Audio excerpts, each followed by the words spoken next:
Well, it's another old geezer's network, because she doesn't want to put it on hers.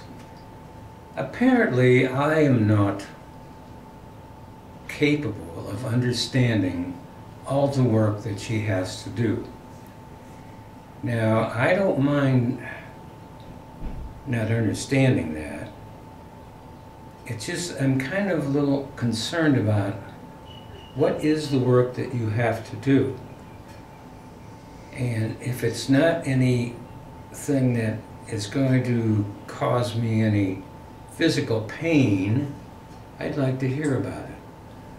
Now, I know that both of us are getting old, and we dream about things in the past, or we reminisce with stuff that's happened 50 or 60 years ago. See, we talked about this earlier. Well, speak for yourself. Is that what you do? Well, no, wait a minute.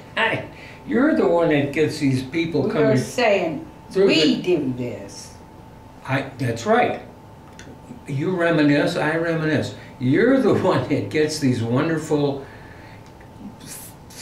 things in the past that come through your door, and you sit and you have conversations with them, even though they are probably, may or not, be holograms. We don't know that.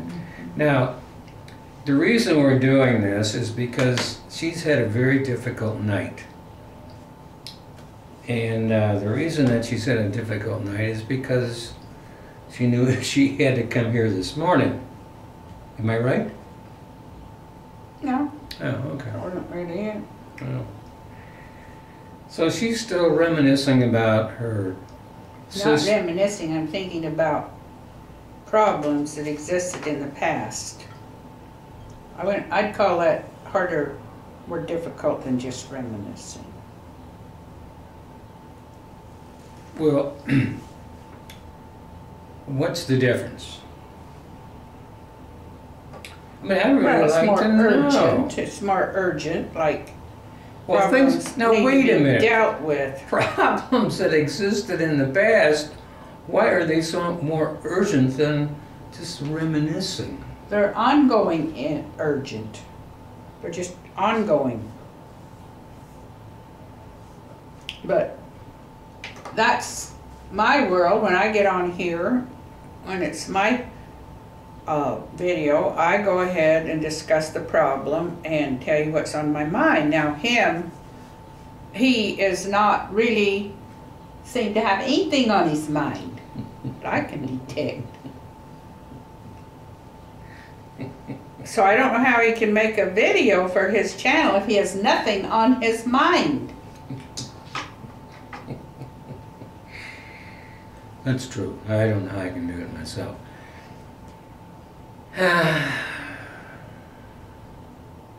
I guess we'll just sit here and wonder why I'm not writing about all of the things that happened to me when I was born.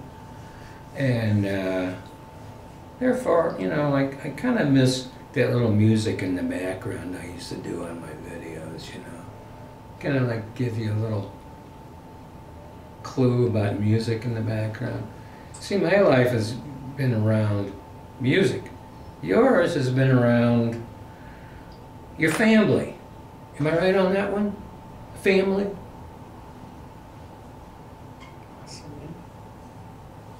What was that word?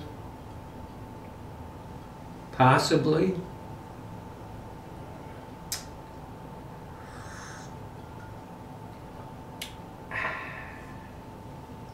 We used to have a nice relationship up until about, what, 6 months ago? And you said, well, we're just having a working relationship now because I have a new boyfriend. And I said, great, you know, bring him over. Have you seen him lately? He believes you can have a relationship with a woman without the body being involved at all. Well, that was new to me, and I didn't know that we had had a relationship. I did not know that either. Well, you said we had a relationship.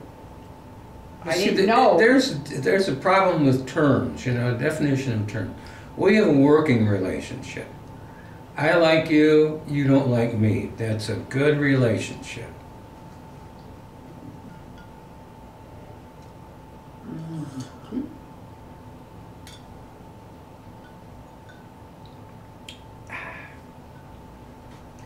Now let's talk about drinking. We always talk about drinking. You see what's in here, folks? It's like Diet Cola with about that much vodka in it. And you know why I do that? Because my liver wants it. It's looking forward to it. It just craves it. It just needs that, you know? Now, on the other hand, over here we have a woman who has been around, what, how many years now? Who doesn't like hanging around with guys who are bad drunks, and everybody's a bad drunk.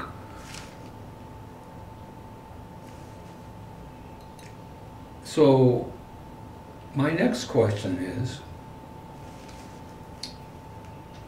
how come your sisters never paid that much attention to it? Hmm? They weren't with drinkers. A relationship with a drinker, you're usually going to end. Just like yours and mine is going to end in death. Then there will be a divorce. Wait a second. I kind of like that. It's really interesting. It's close to death right now that doesn't seem much point in separating before then. Well, that's the way I we look will at it. undoubtedly separate after. But I don't know whether we can find enough in common to associate until then. Until death. Since the work I do, only people that I can actually work with are sober people who are more or less on the same, whose minds are in somewhat the same shape as mine. Okay. I can't work with him. Well, name one or two, I'd like to know. Well, my sister Ann, my sister Linda, and my son Raymond, you know, none of them are drinking. At the moment. And, no, they're not. At the moment. Haven't been done for a number of months, so their minds are pretty clear, and they can, you know, and then we have the shared background, so we can just pick up and start working on the problems that we had in our background. We just continue on working. Whenever we talk to one another, we're working on a problem. Well, what is that problem? That's what, I don't understand that. What is that problem that you're working on? I mean, see, we always had the concept of working on problems, because we we? just get right to it. The family, you know, from talking to one another for years, we know what the problems are that we deal with. I mean, It's very defensive. Alcoholism in the family, we deal with that quite a lot. There's still alcoholism in the family to a certain extent. How about people who just kids smoke marijuana and do some heavy duty drugs? No. Are they in there too? Or is that not? But That's not checked. he doesn't seem, you know, he's not really connected to any family. He wasn't connected to anyone when I met him. And he doesn't seem to understand how families work together. You know, I worked with my sisters because we have more in common. And if we get along well, why, we can work. So I've been working, but some of my sisters I didn't get along with, so I didn't work with them as much. But generally speaking, we all had a lot of the same working habits, so we could just get together and go to work. And But he what- doesn't seem to have that concept of when you get together, you go to work. I don't know what the work is. See, he doesn't know what That's the right. work is. That would be Folks, hard. You can use a word like work. When I went to work, believe me, I expected to get paid for it, you know? Unless your mom and dad are telling you to go out in the backyard and dig something up, you know, and make a garden, you were still working because they allowed you to live there. They allowed you to have clothes. They did it. That's work. You get paid for things. Don't screw with me. See, and when I was young, I started working, I was what, 10? Oh, have I told anybody this story? In the old days, way back when, and I tell you, we're back when, way in the 50s, we got hooked up with this guy who, you know, remember they threw out the newspapers, you know, and they drive around and threw out the newspapers. And then at the end of the time, and then he'd have to go around and pick up, you know, the money from the people. Well, he didn't do that. He hired me. So I had to go around, you know, a little piece of paper. You owe $2. You owe $2.50, you know, whatever. You know how many times you have to do that at the end of the month? My mother was scared shitless. I'd come home with $100 worth of stuff every day. I'd have over $1,000. And you know how much? He came over, he counted it, you know, oh, well, here you go, son. There's $1,100 here, here's $11 for you. I'm out there in the snow and the crap.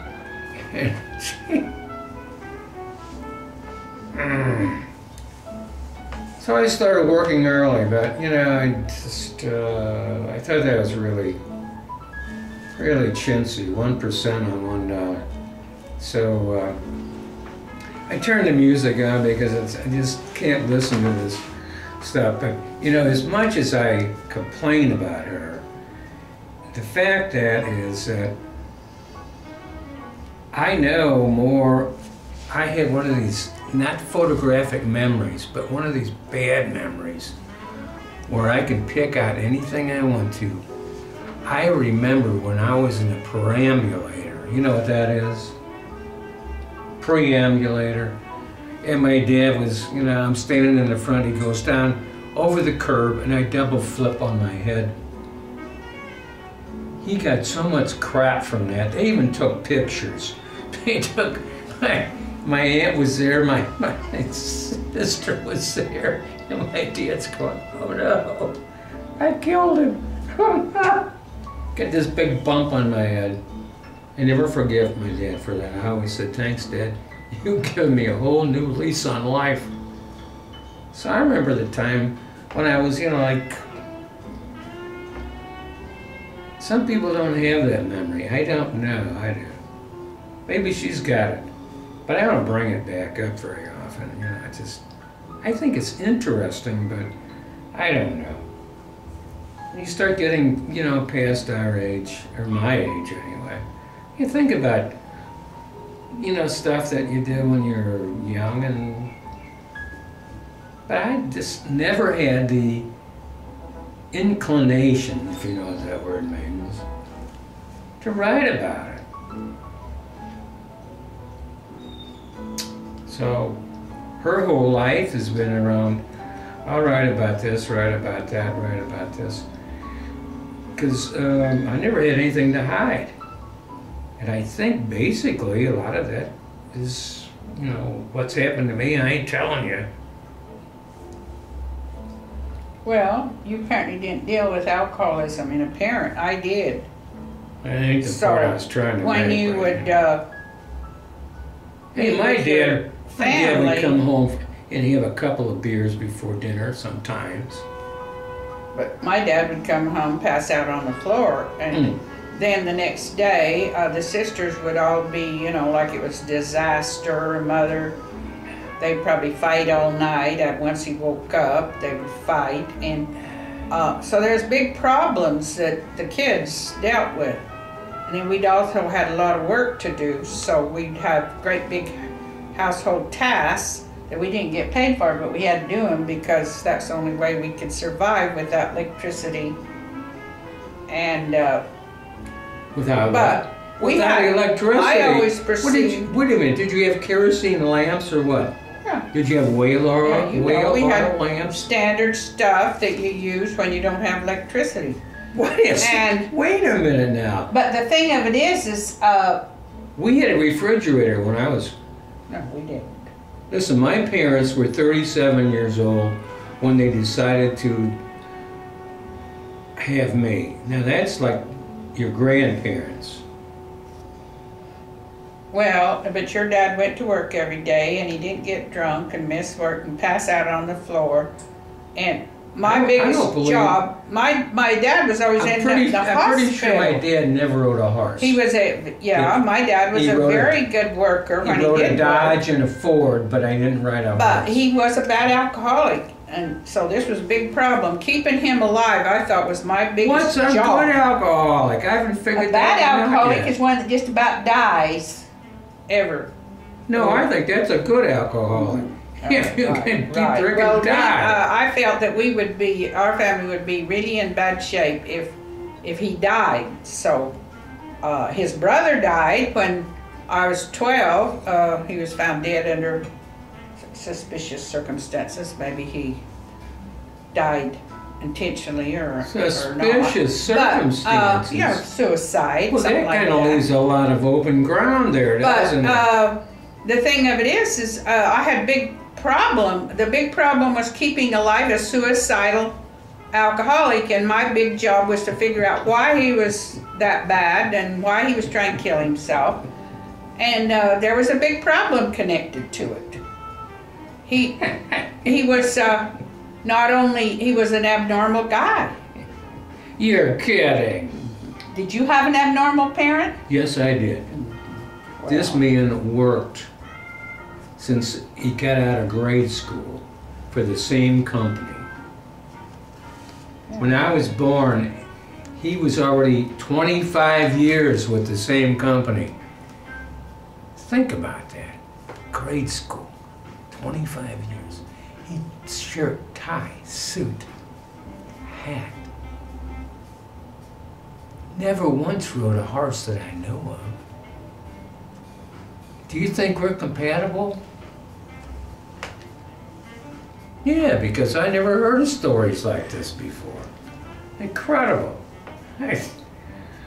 Well, the extent of having to contend with the very severe problems in your parents. Suicide. I remember a number of attempts he made. Oh, come on. Attempts. We've heard his story. So the guy drinks wood alcohol, right? Almost dead for 4 days. Wood alcohol. And your mother... Rubbing alcohol. That's even worse. Yeah. Your mother says, I thought that was a mother real says, let him go. You know,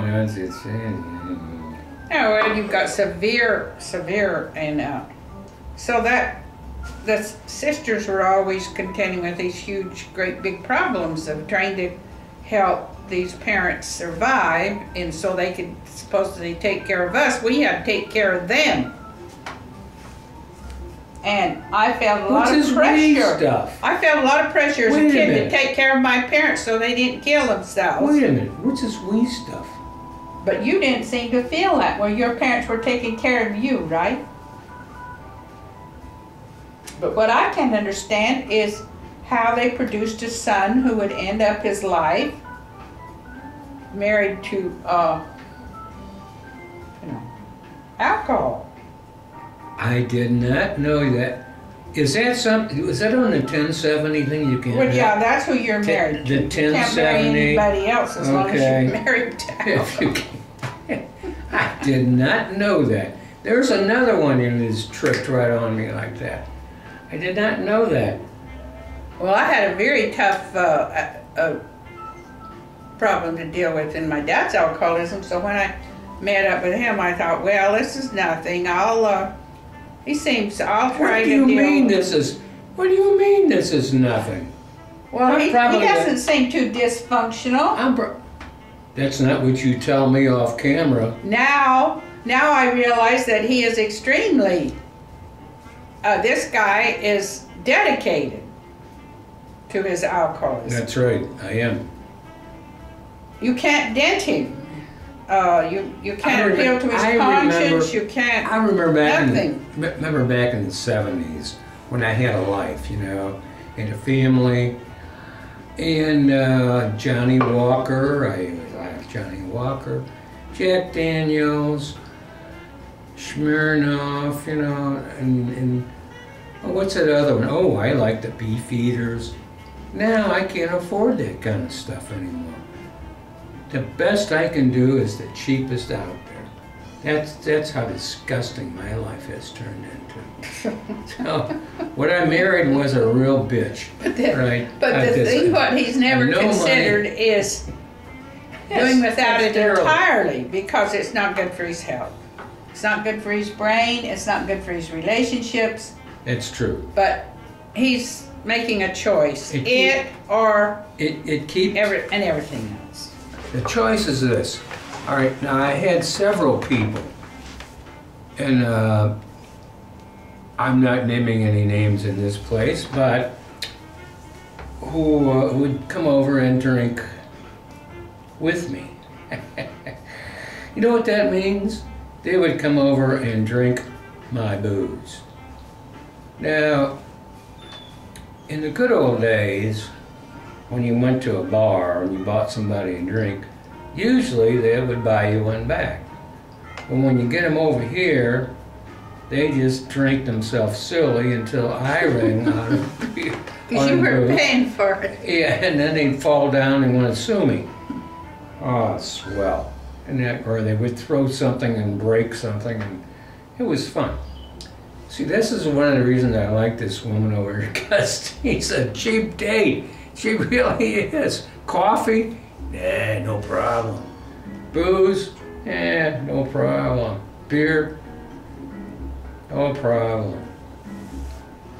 But the only problem is I've run up against a brick wall as far as him.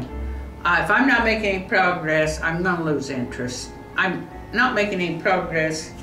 He's, you know, still... Now, wait a minute. Dedicated. What is this progress you're looking for?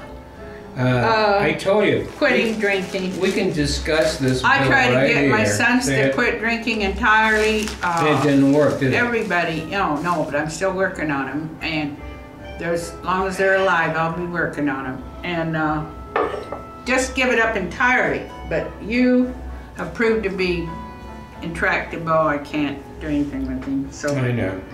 Kind of lost interest. I don't know what to do with him now. Well, here's one of my favorite stepsons, Mark. He's been known as being, I don't know if he's still alive. Mark, if he's still out there, he was incorrigible. He said people would tell him he was incorrigible. And I kind of like that in a person, you know? It really is. You are incorrigible, whether you know it or not. You are a very incorrigible person because you will not change your ways. And that's what it means. You are going to insult everybody that drinks, everybody that does anything different than you, that you're going to say. It's bad for them. It ruins their quality of mind. I mean, he's one of the, you know, he's got a good mind, but just, well, be wasted on him because he's not doing anything too extraordinary with it. Like you would expect. Like what? Like what? Like what is extraordinary? What am I supposed to do? Go out and kill somebody? Well, no. If you, but you know, he'd have to sober up to do it. And I told him why that. Why did you tell me what I'm sobered up to do? Time to time. And what am I going to be sobering up to do? He doesn't even know. Well, that's what I mean. I think he's pretty far from doing it. I don't know, and she's not going to tell me because I don't think she don't know either, tell him. right? I tried to tell him in many ways what, you know, it's it's subtle, you know, he Subtle? it's subtle What's for subtle? him under the influence. I mean, if he weren't under the influence, he'd understand it in a second, but under the influence, you have to tell him over and over again, and he still don't understand it. Do I have to get religion? So many ways. Do I have to get religion? Oh yeah, there's another bugaboo, religion, but I'm not going to talk about religion now. Hey, I think this is about an end. I can't go on any longer. I'm tired. I know. Bye. So turn it off. Oh. Ow! Stepped on my